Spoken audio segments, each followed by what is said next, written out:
The festival of democracy is in full swing. 95 parliamentary constituencies across 13 states are going to vote on April 18th.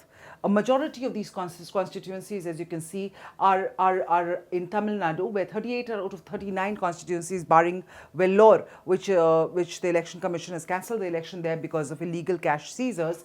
So that is not going to, and so the full state of Tamil Nadu was going, but now 38 out of 39 constituencies are going to be polling there. There are 14 out of 28 in Karnataka, 10 out of 48 in Maharashtra, 8 out of 80 in the crucial Uttar Pradesh, Jammu and Kashmir, 2 out of 26 constituencies, and of course in Odisha, Bihar, Assam, Manipur, West Bengal, and Chhattisgarh, a few constituencies each.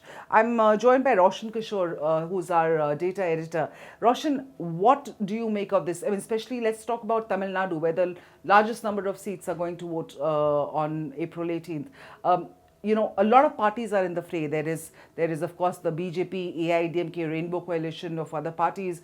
There is the TMK and the Congress. There's also there's Kamal Hassan's party. There are other smaller parties. What is at stake for Tamil Nadu and for these parties in these elections in Tamil Nadu? Well, Tamil Nadu will go to polls for the first time after two of its biggest stalwart leaders, Jayalalitha and Karunanidhi, have passed away. And the ADMK had swept the state in 2014. It won, if I'm not wrong, 37 out of the 39 seats. And it is now a much more weakened force, which is evident from the fact that it is only contesting 20 seats in these elections. Right. And it has allied with the BJP and other regional parties. The DMK and the Congress, on the other hand, are back in an alliance. In 2014, they were not in an alliance. They also have the left parties together with them. Right. So, I mean, all pre-poll surveys, etc., and there's no guarantee that they're right, are showing an edge to the DMK-Congress alliance. Now, if that happens, it could result in a big boost for the UPA alliance. Whereas if the ADMK and the BJP and the other NDA allies are even able to make small gains in Tamil Nadu, this I believe would be an add-on for the NDA's prospects of government formation, because they had absolutely nothing apart from BJP's one seat in Tamil Nadu last time. Right. So if I Dinakaran's party, of course, the rebel AIDMK leader, is not going to be a cakewalk for AIDMK, because it's going to be splitting the AIDMK votes. But how strong do you think is going to be the influence of Dinakaran's party? Frankly speaking, it's difficult to say, because 18 of the ADMK's 134 MLAs walked out with Dinakaran, and they were disqualified by the speaker, with the disqualification was later upheld by the High Court. But the state has not had bypolls, so there's absolutely no way of judging as to how exactly, the AMMK, the Amma Matakal Kachi, will do. Dinakaran did contest an assembly bypoll, which was the RK Nagar seat, which Jayalalitha used to contest, and he managed to win the seat, whereas the ADMK's official candidate finished second. Now, the interesting thing is the DMK too did very badly on the RK Nagar bypoll. So, we do not know for sure whether Dinakaran's party hurts only the ADMK. It also sort of carves out a new equation in the state and also ends up hurting the DMK. And because you said there are many other regional parties, there are regional parties which are now allied with the NDA, the left is now with the UPA. Kamal Hassan's party is it's a startup, so nobody knows how exactly it will do in the polls. Right. Rajnikant for a long time was said to be contemplating, now has decided not to contest elections. Right. So I think the importance of Tamil Nadu states is not just about who gets to form the government in Delhi when the results are announced on 23rd May, because it will also bring a much needed clarity to what exactly the politics is the state of play in the state itself, which is post Jayalalitha and Karunanidhi. Exactly. How are things? What kind of muscle flexing can these for the first time before, so 2 years before the state goes to assembly polls, we'll probably have an idea. Vellore, the one constituency where voting is not going to happen, just last night the election commission said that no, we're rescinding the voting in this particular thing. The role, it's again highlighted the role of money power in politics, especially in the politics of Tamil Nadu. Can you explain how money power has been sort of a huge, whoever has the money power and the muscle flexing power has been able to keep sway or make sway in Tamil Nadu. Can you sort of explain how this plays out, has played out in the past, and how it's going to play out in the future? Well, Vellore is not the first instance of rabid, if one could say, abuse of money power in Indian elections. I mean, Right. I mean, we know for sure that a lot of money changes hands before elections and things like that. And the Election Commission of India regularly gives statistics on sort of seizures of cash and other alcohol, arms, all sorts of things before elections. Now, the EC has decided to cancel the polls there because there's been one instance of very large sort of seizure of cash. But otherwise, I mean, beyond the symbolic value of that this election being countermanded, there is another election, by the way, in Tripura, the East Tripura seat, Which has been where the election has been deferred. postponed because of law and order problems. Right. So the Election Commission is of the view that the election cannot be conducted Right. given the circumstances right now. So these are problems which occur in different intensities across the length and breadth of the country, and I think there's of course a symbolic value to it, but other than that, I don't think these are very drastic, so to say, instances. Right. Let's move on to Uttar Pradesh, another very crucial state, given that it sends that many number of MPs. The largest share of MPs to the Lok Sabha, and also because there's a sort of a very different alliance at play. That's right.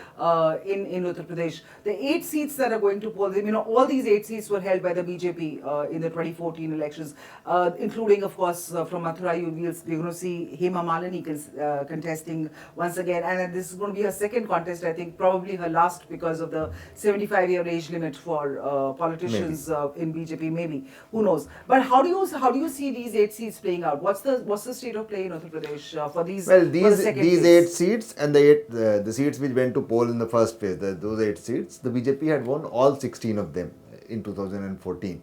And especially the first phase was also the region which was worst affected by the Muzaffarnagar riots. Right. Now, there were big wigs then also, VK Singh, Satyapal Singh, they're all senior cabinet ministers, Dr. Mahesh Sharma. So, and I think the opposition has got its act together, at least in terms of an alliance. So, you have the Samajwadi Party, the Bahujan Samaj Party, and the RLD, which is very influential among the Jat voters who are predominant there. Right. We also saw today that Dushyant Chautala, who is a breakaway faction of the INLD in Haryana, came to campaign for the Mahagathbandhan candidate in Mathura. Right. So, if the BJP loses significant ground in these seats, then it could be the beginning of a very interesting political experiment in Uttar Pradesh also, as to these regional parties teaming up against a dominant Bharatiya Janata Party. Right. We saw Dharmendra also lining up to campaign. They're putting out all their stuff. Raj Babbar is next door from Fatehpur Sikri. So a lot of star candidates really in this particular phase of. But that's to be expected. The Congress exactly. also has its own share of film stars. So exactly. So now moving on to Jammu and Kashmir. Again, what this phase is, of course, we're going to see. How is it going to play out in Jammu and Kashmir? So Jammu Kashmir is one seat in Jammu, right? And which is the second seat which is going to play? The one seat in Jammu and the is other it part one of Anantnag or Srinagar? Udhampur. No, so if both of these are the Jammu seats, I think the BJP won One both of is them in last Jammu time. and the other is Kashmir. No. So which of these two seats? Jammu and? Jammu and Srinagar. Srinagar, Right. Farooq Abdullah's seat. Abdullah, yeah. So the more interesting thing would be to see what happens in the Jammu region, because this is a region which the BJP swept in 2014. The Valley, of course, I don't think the BJP even expects to win. Correct. But if the BJP is not able to retain its Jammu seat, then it could mean a net addition. Otherwise, I think, Srinagar, nobody thinks that the BJP has any chances. Even the PDP is sort of discredited after its failed experiment with the BJP in state government. Right. So the Jammu seat would of course be more interesting.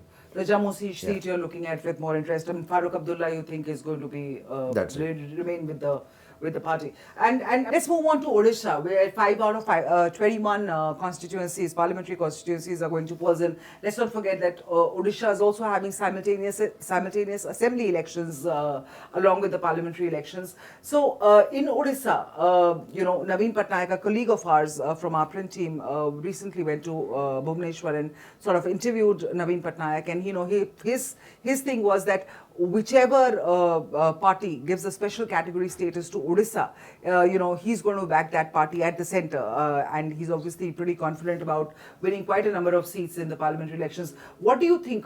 What kind of attraction does the special category status for Odisha? What kind of attraction does that have with the voters in the state?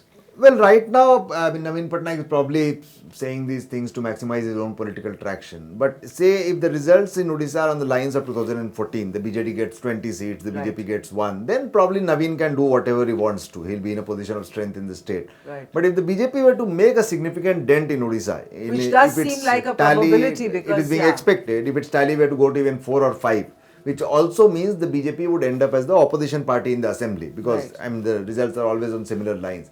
Then I don't see how Naveen Patnaik can very easily support, say, a BJP government in the center, because you can't be seen as doing business with your opposition party in the state. That will probably complicate matters. So one will have to see how the Congress and the BJP also fare in Odisha rather than just the Biju Janata Dal. Thank you, Roshan. And that's all for now. We'll keep bringing you more updates on HindustanTimes.com. The first phase of voting on April 11 almost saw 70% voter turnout.